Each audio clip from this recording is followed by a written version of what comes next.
Assalamualaikum warahmatullahi wabarakatuh. Shalom, salve, Om Swastiastu, nama budaya, salam kebajikan, salam Pancasila.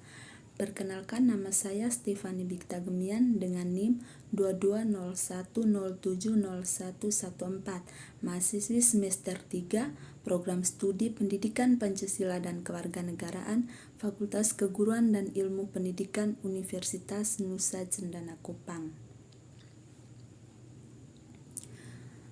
Video ini saya buat untuk memenuhi nilai ujian akhir semester pada mata kuliah Sosiologi Indonesia yang diampu oleh Bapak Fadil Masud S. Sos MHM. Pada video ini, kita sama-sama membahas perubahan sosial budaya. Beberapa faktor yang mempengaruhi perubahan sosial budaya. Pertama, faktor ekonomi, seperti perkembangan teknologi, perubahan dalam sistem produksi, dan distribusi kekayaan. Faktor ini dapat mempengaruhi pola kerja, tingkat pendapatan, dan struktur kelas dalam masyarakat. Kedua, faktor politik, seperti perubahan dalam sistem politik, kebijakan pemerintah, dan perubahan dalam kekuasaan politik.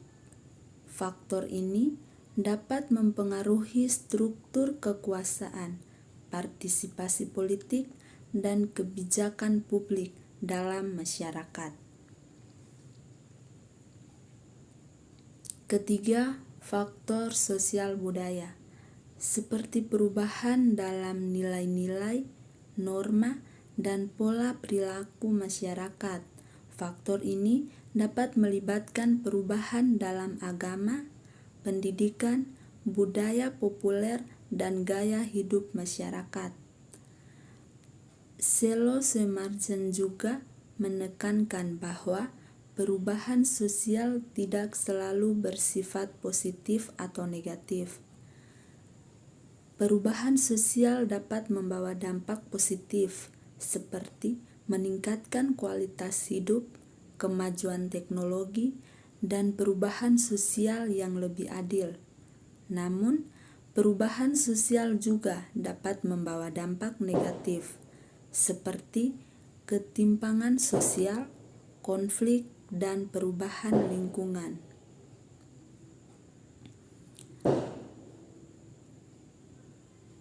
Yang kedua, memahami motivasi individu, mengajukan pertanyaan dan berdialog dengan individu yang memilih untuk meluruskan rambut mereka dapat membantu memahami motivasi mereka. Mungkin ada alasan pribadi atau budaya yang mendasari pilihan mereka. Memiliki pemahaman yang lebih baik tentang latar belakang dan motivasi individu dapat membantu menghindari prasangka yang tidak perlu. Yang tiga, mengenali keragaman kecantikan. Penting untuk mengakui bahwa kecantikan bervariasi di seluruh budaya dan individu. Tidak ada satu standar kecantikan yang benar atau salah. Menghargai keragaman kecantikan dan menghormati pilihan individu dalam merawat rambut mereka adalah langkah penting dalam menyikapi fenomena bonding rambut. Yang keempat, mengedukasi tentang risiko dan perawatan. Jika Anda memiliki kekhawatiran tentang dampak kesehatan atau kerusakan rambut yang mungkin terjadi akibat proses bonding, penting untuk berbagi informasi yang objektif dan terpercaya dengan individu yang terlibat. Memberikan pemahaman tentang risiko potensial dan memberikan saran tentang perawatan rambut yang tepat dapat membantu individu membuat keputusan yang lebih terinformasi.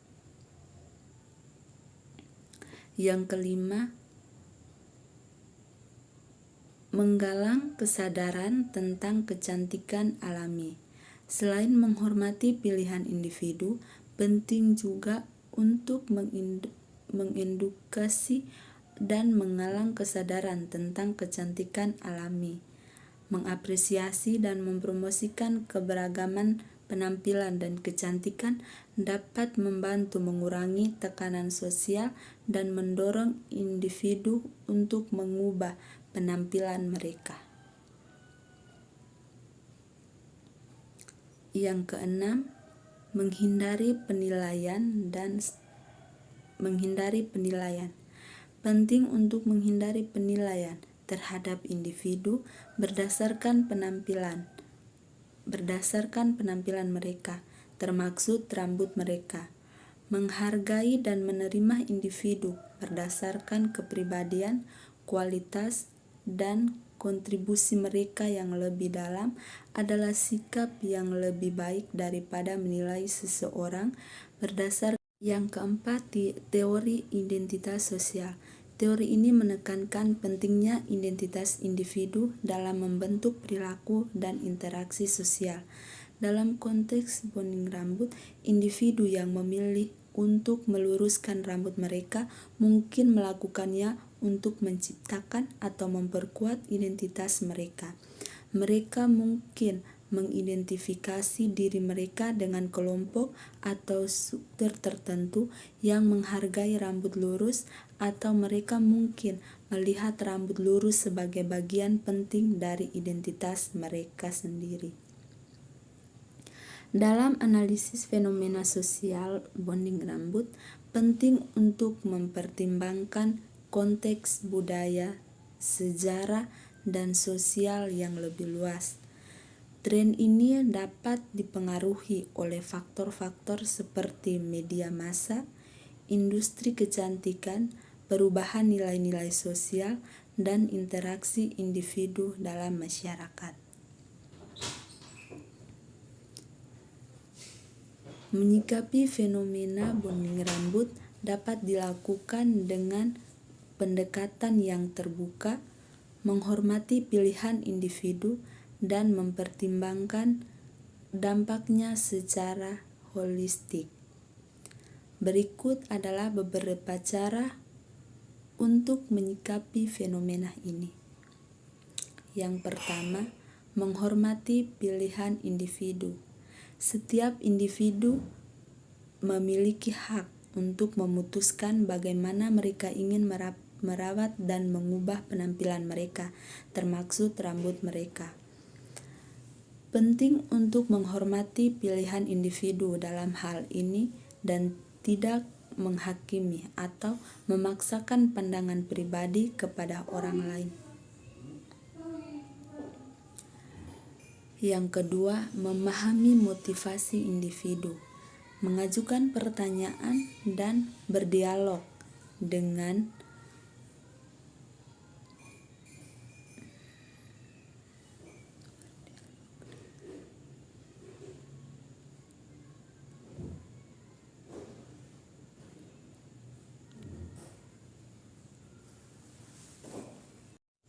dalam menyikapi fenomena bonding rambut. Penting untuk mempertimbangkan bahwa setiap individu memiliki kebebasan untuk memilih dan mengubah penampilan mereka sesuai dengan keinginan mereka sendiri. Menghormati pilihan individu dan mempromosikan keragaman kecantikan adalah langkah penting dalam menciptakan masyarakat yang inklusif dan penuh penghargaan.